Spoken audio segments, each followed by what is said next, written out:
Well, you've just unpacked that shiny new watch, and it looks incredible, but something is wrong. Either through time on the wrist or through use of a time grapher, you've realised that all is not well, and as good as everything looks, and as much as you want to love the watch, it just isn't keeping the time right.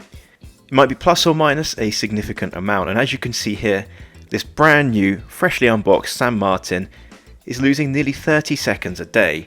And that's a huge amount, and it's extremely noticeable when it's on the wrist. So how to fix it? Well, the first thing I do is I always demagnetize my watches. To do that, simply unwind the crown and actually stop the watch. And then after that, I will feed it through my demagnetizer. This one from Amazon seems to work really well. I have had magnetized watches before, and I've never had an issue fixing it with this particular piece of tooling. I'll link it in the description if you're curious. Anyway, a good few pass-throughs, and this will make sure that at least I'm not trying to regulate something that has any form of magnetization. So back on the time grapher to make sure that we still have the same issue, and nothing's changed, so I can assume there was no magnetization on this watch affecting the movement. So next thing, I'm going to want to pull the case back off and obviously clean the area well, make sure there's no dust and contaminants around. And my preferred tool is this Bourgeon ball, so we'll give it a good go. I would say this probably works maybe 75% of the time, not every time, and this one today is a bit stubborn, so it doesn't look like the Bourgeon's going to have enough grip and torque to get it off. So we'll go back to the old-fashioned way. Now I prefer this two-pronged removal tool rather than the three-pronged removal tool, personal preference, and I use plenty of tape to protect everything, and once I feel it go and break the initial torque, I'll remove this tool straight away. It's very sharp edges, easy to scratch something, and I will go back to the Bourgeon ball to remove the case. Once the case back is almost off, I will pause. I just want to see the variance in the dial down position because this is where I'm going to be regulating it from. So about 3 or 4 seconds difference to the dial up position, not too bad. So next up, get some gloves on. The best tool I've found so far for regulating is actually hand press tools. They're plastic on the end, they don't make any mess, they're pretty delicate.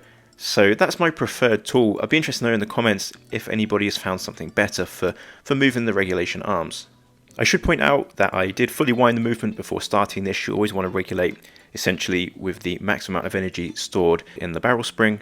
And there's 2 levers here with brass knobs on them for adjustment. I'll label them up. The one closest to the camera is the regulator that sets the timing, and the one underneath that we can use to adjust the beat error. And they both affect each other. Let me show you here. So I'm just going to gently adjust the regulator here to change the timing. Be super careful not to hit the balance spring, or trust me, you can easily scrap out a movement. Here we are, so we're -1 seconds a day, which looks pretty good, but that beat error is still 1.4 milliseconds. So we need to go back and address that. And as soon as we move the stud, which is closer to the dial of the watch, that is going to throw the timing straight back out of whack. So in theory, you really want to start with this one first, get your beat error reasonable, and then adjust your timing. And here you see, so now the beat error is pretty good, and plus 40 seconds per day, I'm not too worried about that, we can pull that down. And that beat error might change a little bit as we use the regulation, but it's not going to be jumping 1 or 2 milliseconds for the sake of plus 45 seconds per day. So I think this is a good starting point, and now I'm going to go back to the regulator.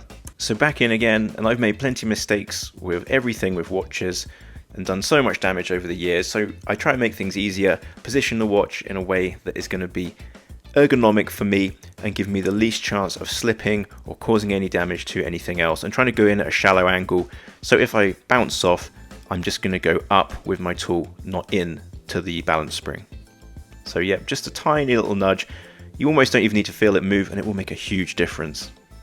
I normally give it a few minutes to settle, and then I'll come back and make a second adjustment, plus or minus again, just to get it as close as I can. So it does take time. So from where we were at plus 45 seconds per day, I'm now at -4 seconds per day, and the beat error has only gone up 0.1 of a millisecond.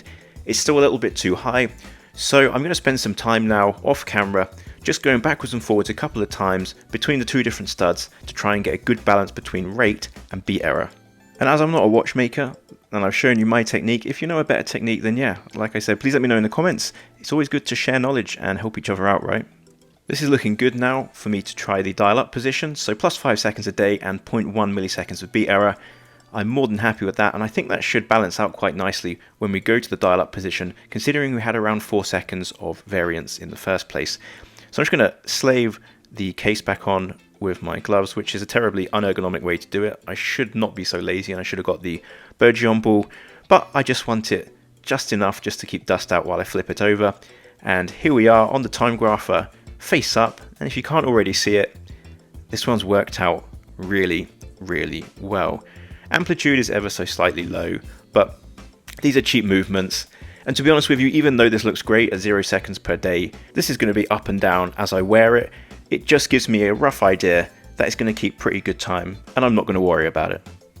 So now I'm going to take the case back off, and I'm actually just going to lubricate the O-ring there. I noticed that new watches never have lubricated O-rings, but most guides I've ever read have always said pop a little bit of silicone on there.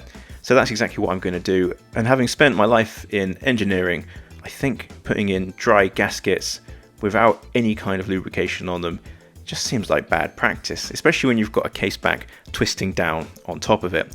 So I'll lube that up, and then I'll gently put it back into its groove, just taking time to make sure it's nicely seated before I come back in with the case back and compress against that to keep that water resistance. Just to add in at this point, if you wanted to regulate for multiple positions and improve the accuracy in a wide range of positions, of course you could, but this is just a process for me to get a good acceptable baseline that I'm happy with. So a quick inspection, the O-ring looks nicely seated. It's not over lubed, but seems to be a little bit greasy, which is just how I like it. And the case back is ready to go on. Almost, I will always blow it off camera, by the way, just to get rid of any dust or dirt that was underneath that case back. And once I'm happy that everything is nice and clean and good to go, then again, just start that off and then come down with the Bourgeon ball and get it. You can get it really tight actually with the Bourgeon ball. And most of the time, if I can get the case back off with just the Bourgeon ball, I'll only use the Bourgeon ball for installation because I think it's plenty tight enough. But this one did take a little nip with my case back removal tool, so I'm going to just give it the same nip just to tighten it up there. And again, not too much. I don't want to slip. I don't want to damage anything. So once I've pulled that off and removed the tape, that's my regulation complete. Something I did want to point out on this, which was interesting, is on the inner clasp here, where you would normally have a spring bar, they've actually used the tube that is welded onto the end of it as the spring bar housing. So I've essentially just got to reassemble it as a spring bar there and put it back together, but being careful not to lose any bits. And there it is. That is the watch, fully regulated, and it's a beautiful looking watch, and now it's going to keep good time. Well, actually great time for an NH35. So now I feel like I can enjoy my new watch. And this is why I check every single watch that gets delivered to me, because even brand new watches can arrive desperately needing regulation. And it's not every watch. This Aquatico arrived at the same time. It's made the same journey, and this one's running really nicely, about -5 seconds per day, and no major issues. I'm not going to bother regulating that because it's plenty good enough for a NH movement. I hope my video might be helpful to you as an amateur way to regulate watches. I've been using this technique for a while and never had any major issues with it, but I'm always looking for ways to improve, like I said, and I'm not a watchmaker, so if you know a watchmaker and they tell you something better, make sure you listen to them and you don't listen to me. Anyway, thank you so much for watching. If you want to like, subscribe, all that good stuff, bell notification, then it's appreciated. And yeah, hopefully I'll catch you on another video. Cheers.